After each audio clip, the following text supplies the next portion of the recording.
Member Punjab bar council Munir Bhatti के घर होने वाली डकैती व कत्ल का मामला हल, 3 खवातीन गिरफ्तार।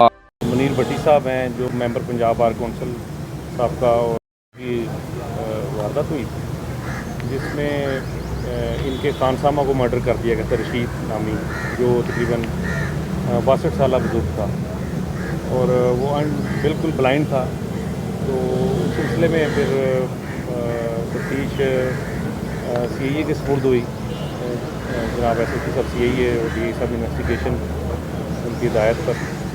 तो फिर हमें केस मार्क हुआ जिस पे हमने शुरू किया और उसमें अल्लाह ताला ने कामयाबी दी और विद इन 24 आवर्स हमने इस केस को ट्रेस कर लिया और अल्हम्दुलिल्लाह जो उसको रशीद को मर्डर करने वाले जो तीनों खवातीन मुलजमान उनको अरेस्ट कर लिया गया और जो लूटा गया सामान था वो भी बरामद कर लिया।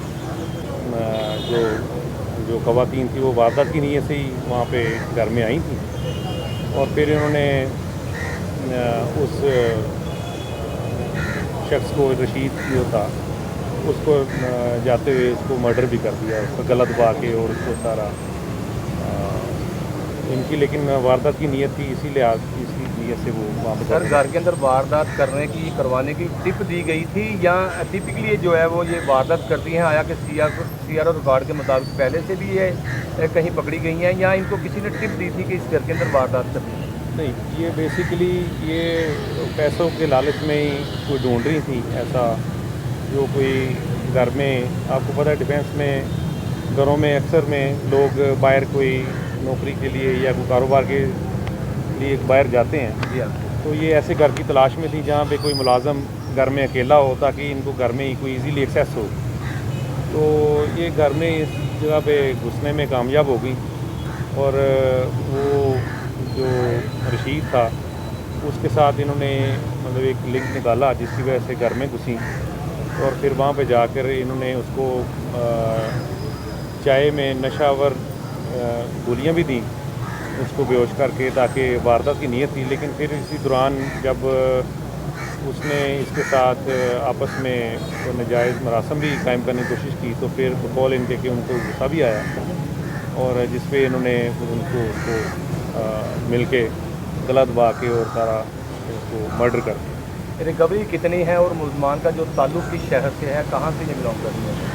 ये मुलजमान जो हैं ये लाहौर से बिलोंग करती हैं और इनसे भी मज़ीद तफ्तीश हम कर रहे हैं क्योंकि अभी तो बिल्कुल अर्ली स्टेज पे है। अभी इनको गिरफ़्तार करेंगे करके और साथ ही इनका रिमांड वगैरह लेंगे और फिर उनमें तफ्तीश और बाकायदा मज़ीद रिकवरी वगैरह हम इंशाअल्लाह ताला करेंगे। जो घर के अंदर वारदात के दौरान जेवरात, पैसे टोटल FIR में लिखवाए गए थे, तमाम के तमाम अभी जो है वो रिकवर कर लिए गए हैं या अभी कुछ रिकवर करना बाकी है? अभी रिकवरी बकाया है। अभी तो ज़ाहिर बात है हमने बिल्कुल इनिशियल स्टेज पे हमने इनको अरेस्ट कर लिया है, इन्होंने कन्फेशन भी किया है और बाकी रिकवरी वगैरह हम इनसे मज़ीद करेंगे। ये बता दें कि इस घर में कब से मुलाजमत कर रही थी? नहीं, इस घर में ये मुलाजिम नहीं थी पहला ही इनका ये इस घर में बिल्कुल ना इनसे इस घर का कोई ताल्लुक़ था, ना ये इस घर में कोई मुलाजमा थी, बल्कि ये इस घर में वैसे ही पहली दफ़ा दाखिल हुई। इनका पहला रिकॉर्ड फैजल भाई, अच्छा फैजल भाई ये बता दीजिएगा, कुछ दिन पहले बड़की में बस इनका ऐसा रिकॉर्ड नहीं मिला और ये इनकी इस लिहाज से पहली वारदात थी डकैती मर्डर। हाँ जी, सब मैरिड हैं और तीनों मैरिड हैं। तो इनके फैमिली बैकग्राउंड कोई कैसा है? जी चेक कर लिए हैं जी। क्रिमिनल है या नहीं, एक जो है जो मेन है जो उस्मा, वो किसी की तीसरी बीवी है। इस तरह एक तलाक याफ्ता है और बाकी इस तरह तो एक का कामन यहाँ पे किसी घर पे मुलाजम है। मेरा नाम है एडवोकेट सुप्रीम कोर्ट हूँ और मैं कंजेक्टिवली दूसरी टर्म में मेंबर पंजाब बार काउंसिल हूँ।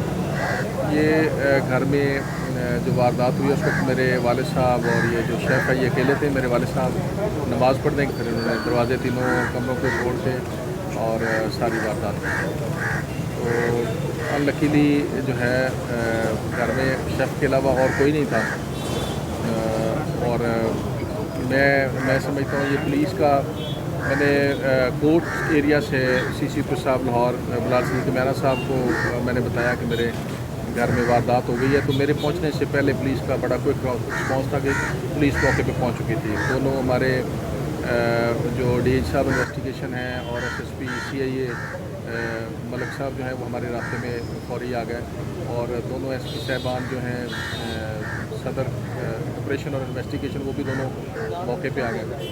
और CIA पुलिस जो है कुछ टाइम मैं जब पहुंचा हूँ तो इससे सुना था कि हमारी पुलिस माशाल्लाह इतनी एफिशिएंट है और इतना क्विक रिस्पांस करती है और इतना क्विकली इंसाफ भी फराहम करती है। ये मैं समझता हूँ हमारे सब के लिए एजाज़ है और मैं अप्रिशिएट करता हूँ लाहौर पुलिस को और ख़ास तौर पे CIA की टीम को कि जिन्होंने बड़ा जल्दी रिस्पांस करके ख़ास तौर पे इसमें अफजाल डोगर साहब और फैसल शीफ साहब तो तकरीबन इसीलिए जो है वो मुल्ज़मान जो है वो ट्रेस हो गए। मर्डर की कोई प्लानिंग नहीं थी, ठीक है। मारने की कोई प्लानिंग नहीं थी। कैमरे बंद करके मौजूदा उन्होंने अंदर बुलाया, ठीक है। उन्होंने कहा घर में मालिक नहीं है, ऊपर गए हैं। ऊपर यही प्लानिंग जहन में थी कि हम वारदात करके इनको नशे की या फिर गोलियाँ दे के तो फरार हो जाएंगे, ठीक है। और वो कामयाब नहीं हो सकी। फिर वो बाबे अपने कमरे में ले गया, उन्होंने गंदी हरकत मतलब अपना जो भी खाई हुई है मतलब इस तरह की बातें मेरे से करने लग गया और मुझे गुस्सा आया बहुत ज़्यादा। और उसने अपने शलवार उतारी और अपनी कमीज़ उतारी, ठीक है। और उसमें पहले उसने मुझे कहा कि मैं ऐसा करूँ मेरे साथ और ज़बरदस्ती ऐसे मतलब करने लगा तो मुझे गुस्सा आया। मैंने इसको प्यार से लटा के फिर मैंने इसको बांधा, उसकी टांगें बांधी हैं, ठीक है। उसने उठने की बहुत कोशिश की लेकिन मैंने उसको प्यार से ला के उसको लटा दिया।